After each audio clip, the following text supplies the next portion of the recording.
नाही, तोच पहिला व्हिडिओ होता. त्या व्हिडिओचं असं एक कारण होतं सर, की आम्ही ह्याच्या अगोदर वेब सिरीज वगैरे ही भरपूर मेहनत घेतली. त्याला काही व्ह्यूजच येत नव्हते. 2000-3000 असे व्ह्यूज येत होते. पण एक दिवशी काय झालं, की ठरवलं की आता आपल्याला चॅनल बंद करायचं आहे. आपल्याला चॅनल हे होत नाही. ठरवलं. मग त्याला एडिट बी नाही, काहीच नाही. त्याला डायरेक्ट टाकून दिलं. त्याच्या ॲक्शन म्हणलेलं सुद्धा आवाज येते. ते तसा टाकून दिला व्हिडिओ. पोस्ट केला, शूट केला आणि पोस्ट केला.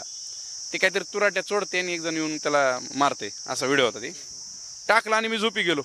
रात्री 8 वाजता टाकला, झोपी गेलो. सकाळी 6ला उठलो. झोपीत आम्हाला रोजची सवय आहे मोबाईल चेक करायची झोपीतून उठल्यावर. पहिले प्रत्येक माणसाला आता मोबाईल लागतंय उठलं की. बघितलं, चेक केलं तर त्याला जवळपास 3 लाख व्ह्यूज होते. माझी झोपच उडाली. अरे म्हणलं हे काय झालं म्हणलं. मी नाचायला लागलो डायरेक्ट. म्हणजे अरे वा, 3 लाख म्हणजे पहिल्यांदा यूट्यूबवरती 3 लाख क्रॉस झाले होते माझे व्ह्यूज.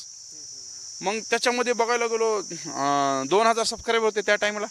डायरेक्ट 4500 झाले. 4500 झाले आणि इकडं 3-3.5 लाख व्ह्यूज आले. माझी झोपच उडाली. मी नाचायला लागलो. मग मला ते काय राहावं ना 5-5 मिनिटाला रिफ्रेश करून बघायचं. आणि मग मी असं मनाला ठरवलं की आता थांबायचं. 2-3 तास आपण व्हिडिओज बघायचा नाही. ती मग त्याच्यानंतर 2-3 तास व्हिडिओ नाही बघितला. डायरेक्ट 12 वाजता व्हिडिओ बघितला मनावर कंट्रोल ठेवून. ते 1 मिलियन क्रॉस झाला होता. आणि तेव्हा मग मला कळालं की कंटेंट आपल्याला पब्लिकला काय आवडतंय.